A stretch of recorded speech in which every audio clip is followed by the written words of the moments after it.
Jai Shri Ram friends, welcome to today's Walk by Charcha. And again today this Charcha would be in English, primarily talking about the episodes that are happening in UK, which have resurfaced the investigation on grooming gangs. What is shocking is that the Britishers were equally involved.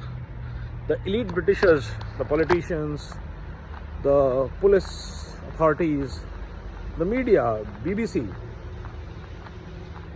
were equally involved in saving the grooming gangs who were abusing, raping, torturing British girls, kids largely,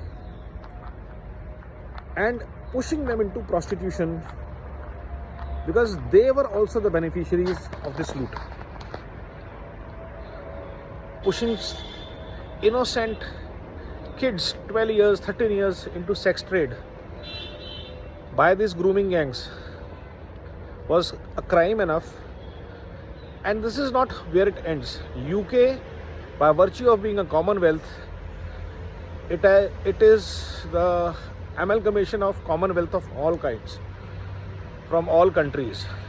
Any ex-British colony, any kind of crime, any kind of looters whose ancestors have been part of this network maybe 100 years ago are still very, very strong in UK. They have got assets, they have got prime buildings, banks, gold, everything in London. And that is true for criminals from Africa, criminals from Asia, all kind of mafia, drugs, oligarchs from Russia, for everybody, whether a financial criminal, social criminal, fraudster, the safe haven for them is largely UK, not Europe, not France, not Germany, not US, but UK. Because being a commonwealth elite gives you that power. Whether you have been a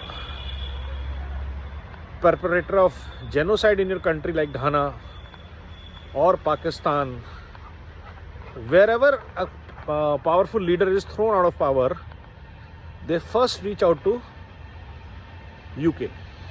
You look at where Nawaz Sharif stayed, where Imran Khan stayed. So who nurtured them for 30-40 years? The Britishers and the gangs and the criminals and the terrorists. So today everybody calls it Britannistan, Londonistan, which is not far from reality. But why did Britishers allow this to happen to their land? Is it the sense of guilt for what they did for 400 years plus era in maybe 100 plus countries? Or was it still the greed of accumulating more wealth from all these countries and keep on looting them by allowing their people, criminals, to retain? So what has destroyed Britain today is this greed, this guilt. And it is a wake-up call for the world. You cannot allow people who do not accept your culture, who hate your value systems, who hate your rituals and practices, in the name of DEI, equity, inclusion and things like that. They are going to destroy the very thing that holds you together, that is your culture, your value systems. Unlike India, which is 1,000 plus years of amalgamation pot and is not a country where people will come to hide their wealth. Maybe loot, yes. Britishers, Mughals, they all came to loot India. Hide wealth, no. So, in spite of being an amalgamation pot, we are still a safer country compared to Britain or US or even today France or Germany, where it's a clear-cut conflict, what we know as crusade or jihad fight between two monotheistic systems, the believers of Quran and the believers of Bibles. So that's a very, very tough situation for Europe and US and the Western world. And Middle East warned them, UAE, Emirates, Saudis, they've been warning them for years that you are importing our problems, not our people. And the ban on Muslim Brotherhood Network and its organizations who are registered in UK but have been banned by UAE is another example. Something the Middle East knows about these networks that the Europeans, the NATO alliance chooses to ignore. It might be that they were the initial investors and the backers of these networks. So the world needs to be very, very careful, and it won't stop at grooming gangs.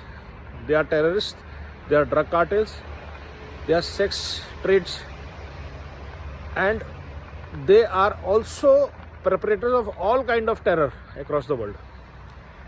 Time to be safe, time to be proactive, time to be strong. If you can develop guts to take them, bring them down, Bharat, I'm sure, will always support such initiatives. As we have always said, one man's terrorist cannot be other man's freedom fighter. It's everybody's terrorist. One man rapist is everybody's rapist. No culture, no religion in today's world should be allowed to perpetrate their ideology that existed 1,000 years back. Namo Bharat, Vande Mataram, Jai Hind.